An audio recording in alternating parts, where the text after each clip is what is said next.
Tout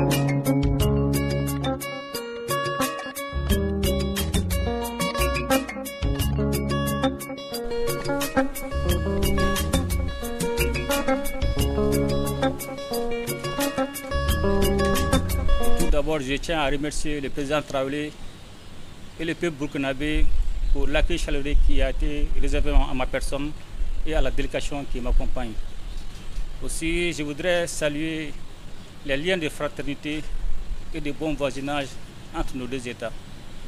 Et le Mali, le Burkina et le Mali, nous sommes non seulement liés par la géographie, la culture, mais surtout par les défis. Nous avons fait le point de situation de notre coopération sur le plan bilatéral.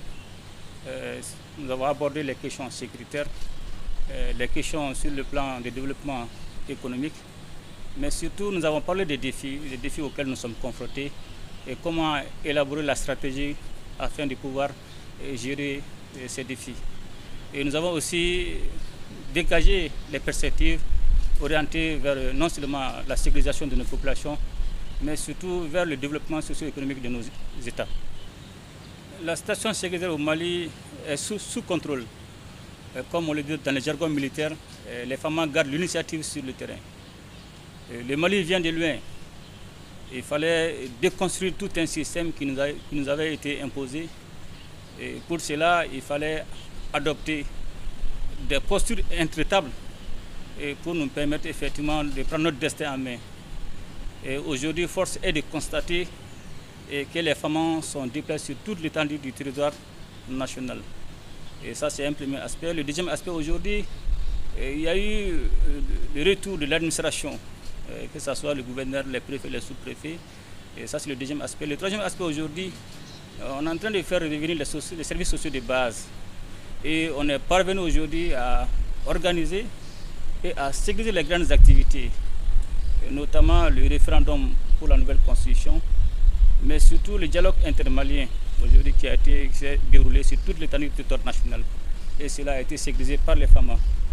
Et après 10 ans de cela, ce n'était pas possible. Aujourd'hui, on évolue en autonome et sans pourtant prendre de permission à qui que ce soit. Au-delà de ça, les actions offensives sont menées en longueur de la journée. Et il y a eu beaucoup de destruction de bases logistiques des groupes terroristes.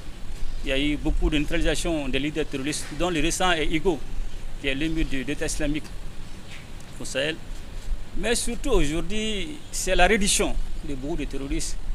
Même pas plus tard qu'hier, il y a eu des terroristes qui ont déposé leurs armes.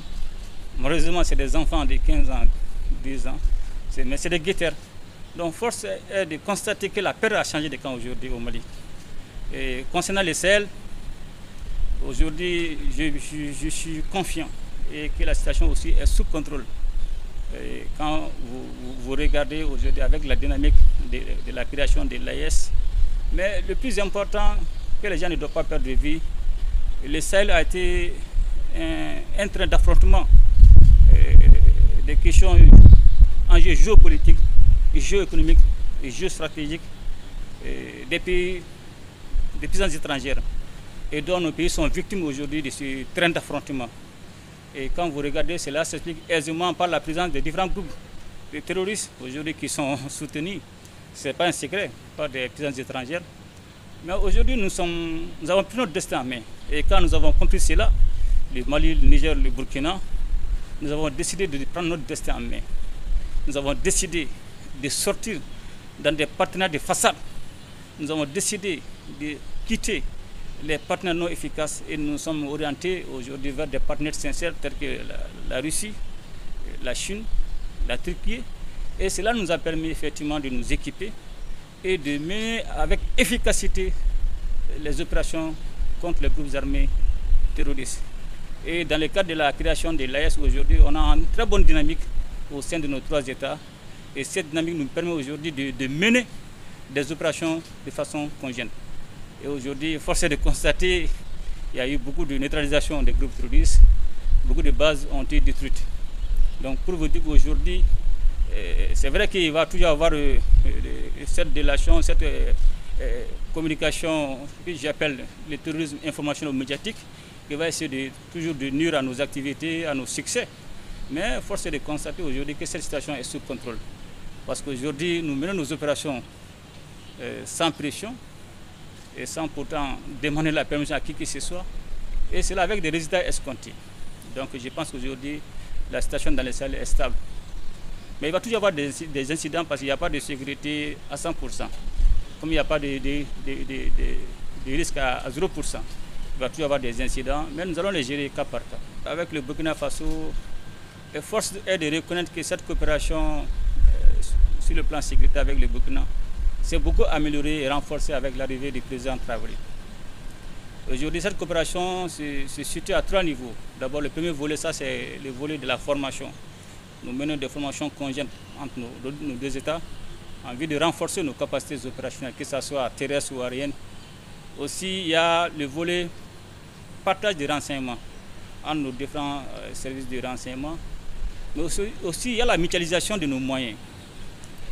L'une des difficultés dans le cadre de la lutte contre le terrorisme, ça c'est d'abord il y a la porosité des frontières, mais la difficulté principale, ça c'est le droit de poursuite. Mais aujourd'hui, ce droit de poursuite, aujourd'hui, c'est un acquis au niveau de nos États. Et aujourd'hui, le Burkina est autorisé à mener des opérations, à poursuivre les terroristes sur le territoire malien. Et les femmes aussi sont autorisées à mener des opérations, à poursuivre les groupes terroristes à l'intérieur du Burkina Faso, quand cela est nécessaire. Donc aujourd'hui, nous pensons qu'aujourd'hui nous avons cette dynamique et que nous devons continuer à renforcer.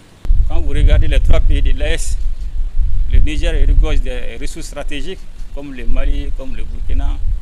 Et regardez en termes d'immensité, on ne peut pas parler de développement sans parler de l'agriculture, sans parler du commerce, sans parler des infrastructures et surtout de l'industrialisation.